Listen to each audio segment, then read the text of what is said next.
लीला है ठाकुर जी की निभृत निकुंज की लीला। निभृत निकुंज में सखाओं को भी प्रवेश नहीं है, सखियों को भी प्रवेश नहीं है, वहां तो केवल और केवल श्यामा श्याम विराजते हैं। बहुत कृपा किसी पर करते हैं तब उसमें किसी को प्रवेश दिलाते हैं। तो एक बार ठाकुर जी निभृत निकुंज की लीला कर रहे थे और इतने में ही वहां पर श्री उद्धव जी महाराज पहुंच गए। उद्धव जी ने भीतर प्रवेश करने का प्रयास किया तो ललिता सखी ने रोक दिया।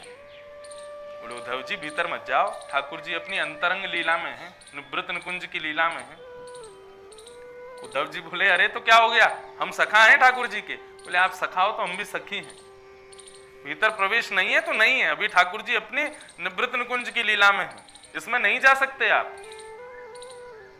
अरे आपको नहीं पता है, आप जो है अभी की सखी बनी होंगी, हम तो जन्म जन्मांतर के सखा हैं ठाकुर जी के, हमारे लिए कोई निषेध थोड़ी है सब जगह, हम तो कहीं जहां जाए वहां जा सकते हैं। बोले क्षमा करना प्रभु, यहां पर आपको प्रवेश नहीं मिलेगा। स्वयं श्यामा श्याम भी भीतर से आवाज लगा दें कि आने दो तो नहीं जाने देंगे, ये निवृत्त निकुंज है। उद्धव जी बोले मैं भी देखता हूं आज कौन रोकता है मुझे। बोले कि हम रोक के दिखाएंगे। ललिता भीतर जाने ना दे और उद्धव जी हट करके भीतर प्रवेश कर गए। जैसे प्रवेश किया ललिता ने श्राप दे दिया। बोले आप हट करके जा रहे हो और निवृत्त निकुंज की मर्यादा को उल्लंघन करके जा रहे हो, हम श्राप देते हैं आपको भीतर कुछ दिखाई नहीं देगा, आप नेत्रहीन हो जाओगे।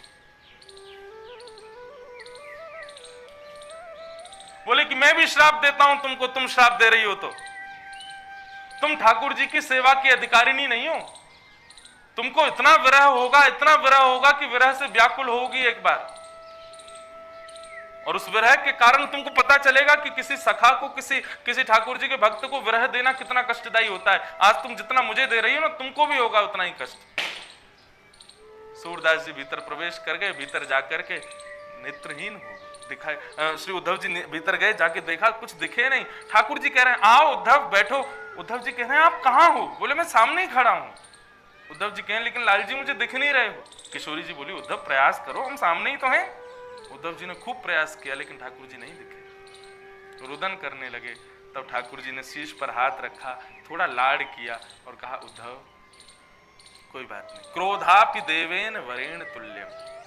वैष्णवों का, सखाओं का, सखियों का क्रोध भी वरदान है, इसको वरदान मान लो। अब कलिकाल में हमारी कीर्ति का प्रकाश करने के लिए आप इसी रूप में अवतरण लोगे और नाम होगा तुम्हारा सूरदास। और तभी श्री उद्धव जी महाराज पृथ्वी पर पधारे नेत्रहीन होकर। नेत्र नहीं थे सूरदास जी के, लेकिन दृष्टि कैसी। देखो चाहत कमल नयन को, निस दिन रहत उदासी। सूरदास प्रभु तुमरे दरस बिन, ले हो करवट काशी। अखियां हरि दर्शन के प्यास। सूरदास जी के तर्क बड़े सुंदर थे। कोई कहता सूरदास जी आपके पास नेत्र नहीं है। सूरदास जी मुस्कुराते थे, बोले मेरा सबसे बड़ा सुख है मुझे नेत्र नहीं है। क्यों? बोले मैंने सुना है संसार के लोग संसार के सौंदर्य में मोहित हो जाते हैं। बोले हाँ। बोले तो मैं बहुत अच्छा हूं, क्योंकि मेरे भीतर तो श्यामा श्याम का ही सौंदर्य विद्यमान है, मुझे संसार दिखता ही नहीं है, इसलिए मैं किसी में मोहित नहीं होता, मैं उनमें ही मोहित रहता हूं सदा। सूरदास जी कहते हैं, बोले किसी ने कहा आपके नेत्र ने, सब यही पूछते नेत्र नहीं, हर किसी को अलग तर्क देते सूरदास जी। सूरदास जी क्या कहते, बोले कि तुम लोगों के पास नेत्र हैं इसलिए तुम अपने भरोसे चलते हो, मेरे पास नेत्र नहीं है, मैं इसलिए श्याम के भरोसे चलता हूं। लाला मेरी उंगली पकड़ करके चले, ये मेरी लाठी नहीं है। कौन है? बोले मेरो ठाकुर है, मेरो कन्हैया ही लाठी बन के चले, कभी गिरन ना दे, कभी मुंह को फिसलन ना दे, सदैव मेरे आगे आगे चलते रहे, मेरे सुख को विचार करे, ऐसा भाव रखते।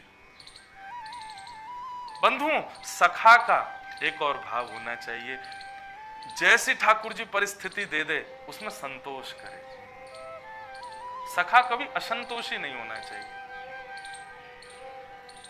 लाला की दी हुई व्यवस्था, लाला की दी हुई भाव को स्वीकार करे जैसा। अष्ट सखाओं की वार्ता से हमने ये सीखा कि अष्ट सखाओं को जैसी व्यवस्था मिली सखाओं ने स्वीकार किया।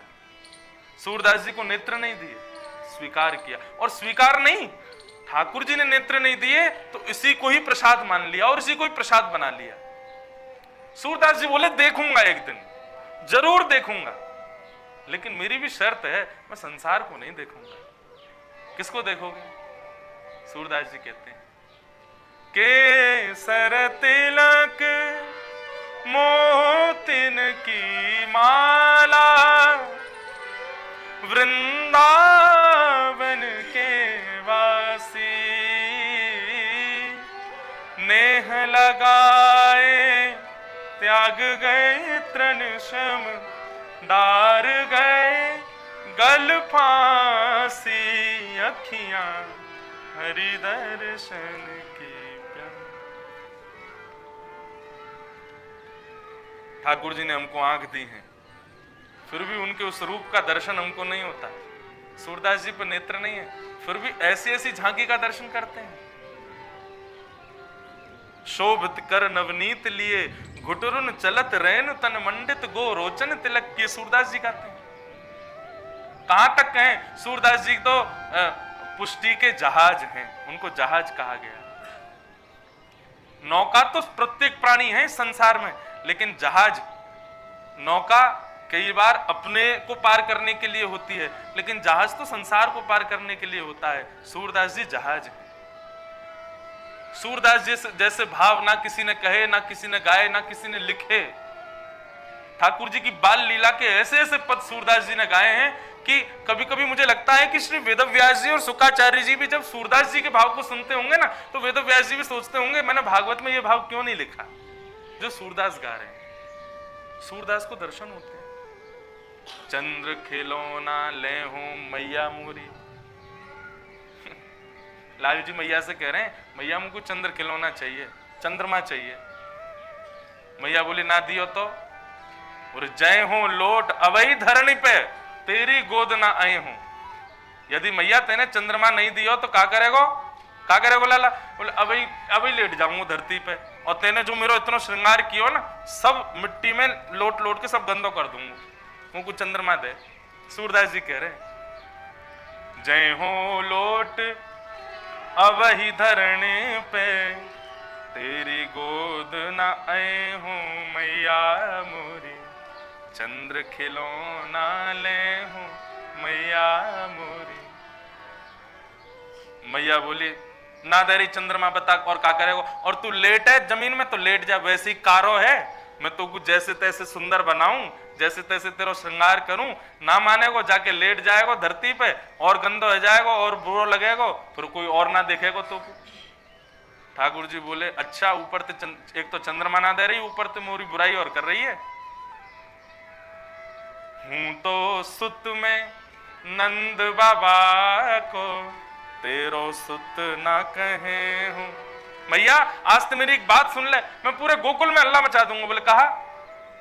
बोले मैं तो नंद बाबा को लाला हूं, मैं यशोदा को लाला ना हूं। अरे भैया गोकुल वासियों सबरे ध्यान से सुनो, कल ते मोते कोई ने यशोदा नंदन कही तो ईंटा फेंक के मारूंगा।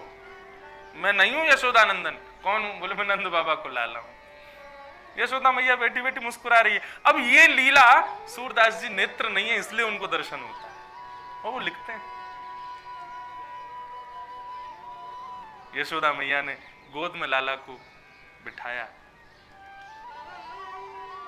और फिर कह रही हैं कि लाला मेरी सुन, गोदिया बात सुन मेरी। बोले कहा? बोले चंद्रमा खिलौना की कहा बात करे लाला, तेरे काजे नई दुल्हनिया ले हूं, तेरे काजे एक नई दुल्हनिया लाऊंगी मैं।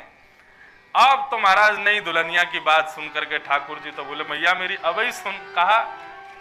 अबई ब्याह जय हूं, अबई ब्याह करूंगा। सूरदास जी नृत्य करने लगे, अपनी कुटिया में नेत्रों से आंसू बहाने लगे। किसी ने कहा, बोले कि कहा भयो सूरदास जी नृत्य क्यों कर रहे हो? बोले सूरदास है कुटिल बराती। नेक्स्ट सो लाला ब्याह के काजे जिद कर रहा है और हम वहां में बराती बन के जावे के इच्छुक बन गए हैं कि लाला को कब ब्याह होगा और हम कब बराती बन के जाएंगे। गीत सुमंगल गए हूं मैया मोरी। ये सूरदास जी के पास जो ये भाव प्रकट हुए वे इसीलिए हुए। अगर सूरदास जी पर नेत्र होते तो शायद इतने मधुर भाव सूरदास जी के नहीं होते। कहने का भाव, सखा के भीतर गुण क्या है, लक्षण क्या है कि वो ठाकुर जी की दी हुई व्यवस्था हो चाहे अव्यवस्था हो, सबको प्रसाद के रूप में स्वीकार करता है। कुम्मन दास जी को दीन बनाया, कुम्मन दास जी ने स्वीकार किया। नंददास जी तुलसीदास जी के भैया थे, लेकिन कैसा ठाकुर जी ने उनको अपनी ओर खींच लिया कि सदा सर्वदा के लिए ठाकुर जी के होके रह गए। तुलसीदास जी बार बार पत्र लिखते हैं, बोले तेने तो नंददास ऐसा काम कियो है कि ब्याह तो भयो कोई और सो और तू भाग्यो कोई और के संग। अरे हम राम जी के सबरे उपासक, राम जी से हमारी रोजी रोटी, राम जी से ही हमारा काम, और तू जाके बाद छलिया के चरणन में चलोगो। नंददास जी उल्टा पत्र लिख के भेजते हैं, बोले मेरी गलती नहीं है, पिताजी माता जी की गलती है। तुलसीदास जी बोले माता पिता क्या गलती है?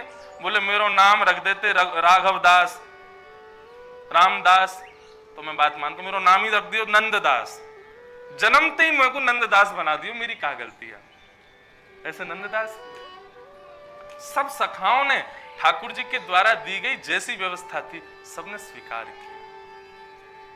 और एक बात बताऊं, सखा जो होता है ना, ये सखा अष्ट सखा वार्ता हम सुन तो रहे, ये सखाओं के लिए हम सुन तो रहे कि हम सखा कैसे बने, लेकिन याद रहे ना बंधु, अभी जितने प्रसन्न हो ना सखा बनने के बाद में उतना ही उधम मचाएंगे ठाकुर जी।